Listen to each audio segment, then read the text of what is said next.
Hi everyone. So I was lucky enough to share the ring with some of the toughest boxers in the world, and I fought some tough gypsy bare knuckle fighters along the way. I had some very tough spars with amateurs and pros, but who were the toughest men that I ever faced? Here I am sparring Danny Williams, who was a brilliant boxer. On his night, it could be amazing. His most famous victory was when he stopped a faded but dangerous Mike Tyson. I think I sparred Danny Williams back when I first turned professional in 2001, and I think he was then British champion. He's also one of my favourite British fighters and one of the nicest people you can meet. And he played with us really in the sparring, but I rate Danny as one of the best. I was also ringside when he demolished MCLEAN in the first few seconds of the first round. Around that same time, I also sparred Wayne Llewellyn. Wayne Llewellyn was a big southpaw who had knocked out Michael Sprott. A little bit better than this. He's only had 3 fights in 2 years, and that's the left arm from Wayne.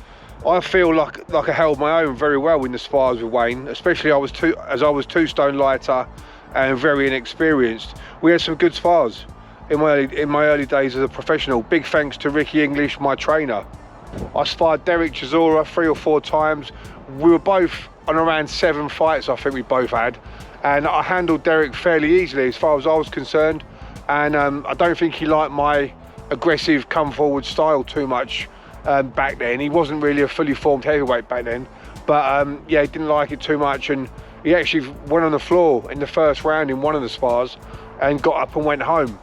But that's not to say I think I could beat Derek in a fight, because he went on to become a great fighter and a big fan favourite and one of the toughest out there. But just at that particular time, in those particular spars, I felt that I was, yeah, I handled him quite well. I also sparred Tom Little for some of my fights. Tom actually broke my rib in one of the spars before one of my big fights as well. I've had Tom Little there as my sparring partner. He's ideal because he's 6'6". So I've been sparring Tom for the last few months anyway. Knocked out 7 times sparring in 1 week. Yeah, he stayed with it. I held it together, like, because I was getting drawn a few quid. But he's definitely going to take Josh's head off, 100%. No 2 words about it. But I went ahead with a fight. Tom's big, 6'5", 6'6", fast hands. He's not a massive puncher for heavyweight, but he's very fast, very fit. He was young and hungry as well when we sparred back then. I sparred Big John McDermott a couple of times. Unintentionally broke 2 of his ribs in one of the spars.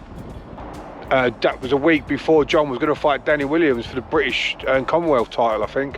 And I believe Danny won that fight. John won that fight, although they gave the decision to Danny. I was also main sparring partner for a lot of Matt Skelton's fights when he was British and Commonwealth and European champion. We had some really tough spars.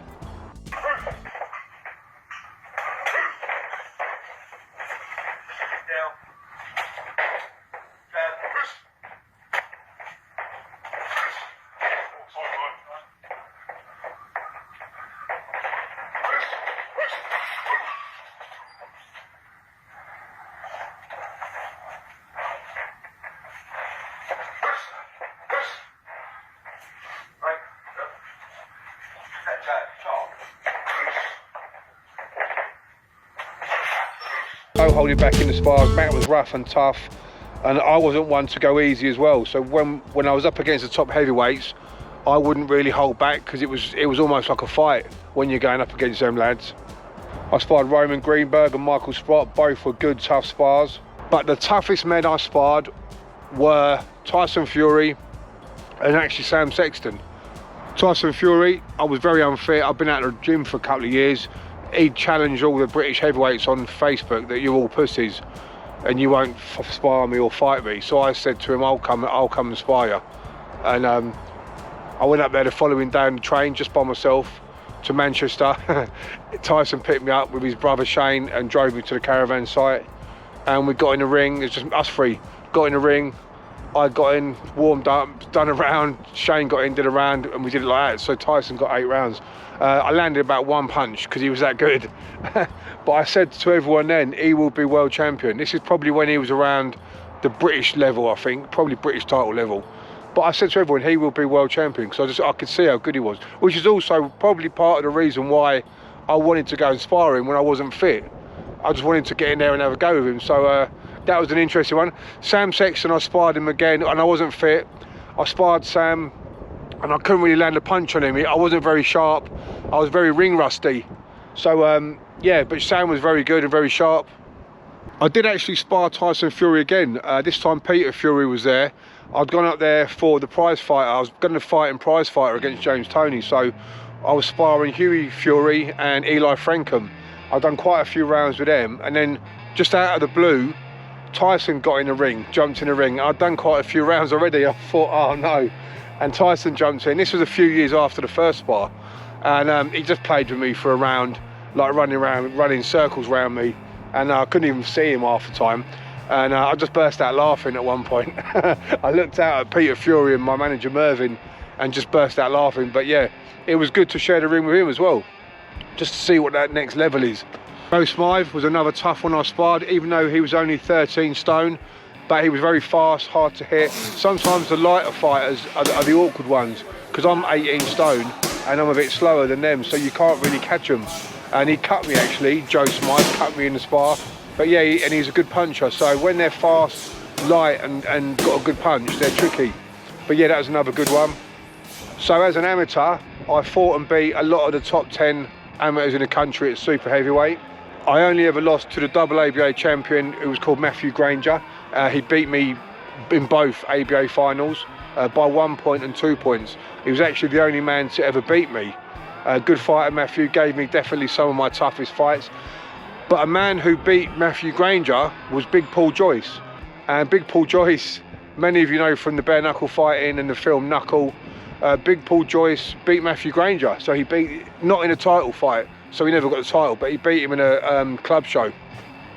But I fought Big Paul as well, down in his home show in Oxford.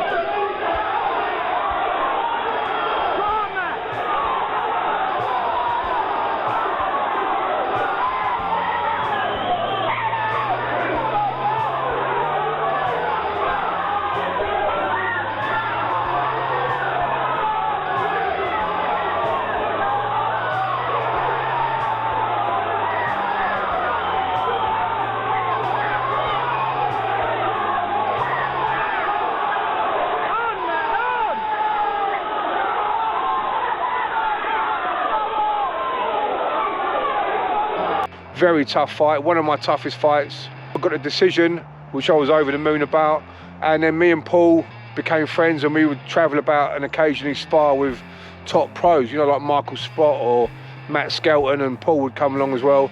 Paul never wore a gum shield or a head guard. He would just go in and spar the top pros with none of that stuff on.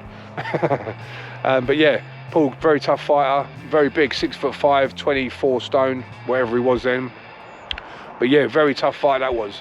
So Ray McCallum was probably the best battle that I had as an amateur. It was in the ABA quarterfinals up in Liverpool. It was non-stop action from start to finish. Neither of us took a backward step. Ray McCallum was actually tipped to become the super heavyweight champion. But after a very, very tough battle, I got the win. And then the following day, I fought Nick Kendall, who was very experienced, England squad, fought for the England team quite a lot. And I fought him the following day. Nick Kendall didn't really land a punch on me. I was a lot sharper. I think I was weighing in around 16 stone. Nick Kendall was about 18, 19 stone. But I came in very fast at that point. I'd been training and fighting. I think I was fighting almost every couple of weeks at that point. So I got very sharp and I stopped Nick Kendall in, I think, the third round. So as a professional, the toughest man I ever faced was definitely James Toney. A legend of the sport. He was never stopped in over 90 fights, a lot of which were at world level. I fought James at prize fighter, and it was a real honour to share the ring with him. A defensive genius with skills, heart, granite chin, and the most confident aura of any boxer I've ever seen. So, the hardest hitter that I ever faced was Anthony Joshua, world level power puncher. Broke my eye socket in the final punch in that fight. Landed a few before that which hurt and went through the gloves, but The final punch, yeah, broke my eye socket. I was also surprised and quite honoured to hear that AJ had looked up to me when he was a youngster boxing out of Watford, because I also boxed out of Watford with Ricky English, and a young AJ had been supporting me, which he even told me himself the day before our Wembley fight. Another big puncher who I must give a mention to was Alvin Slick Miller. He was a big puncher, journeyman, but he beat me in my 4th pro fight, so shout out to Slick Miller. All in all, you know, I'm very grateful to have had all the trainers over the years that have taught me all the boxing I've learned and all the sparring that I've had with all the top fighters. There's a few that I probably missed off, so I apologise if I have, but it's 30 years of learning boxing, and even now, at nearly 48, I still get tempted to do it again. Even bare knuckle, I'm tempted to do that. I'm back in training now. I'm doing walks, I'm doing stair runs, I'm doing boxing again on the bag for the last week. I'm doing my weights, I'm doing my chin-ups, dips, and all of that stuff. So I want a healthy diet, no sugar, no alcohol. Feeling really good. But yeah, please let me know how you're all doing. Let me know what you're up to and how you're all feeling, whether you're training, keeping fit, what your plans are for the new year, what you think of the video. Please leave a like as well. Yeah, and I look forward to seeing you all on the next video. I hope you're all doing well. I'll see you soon.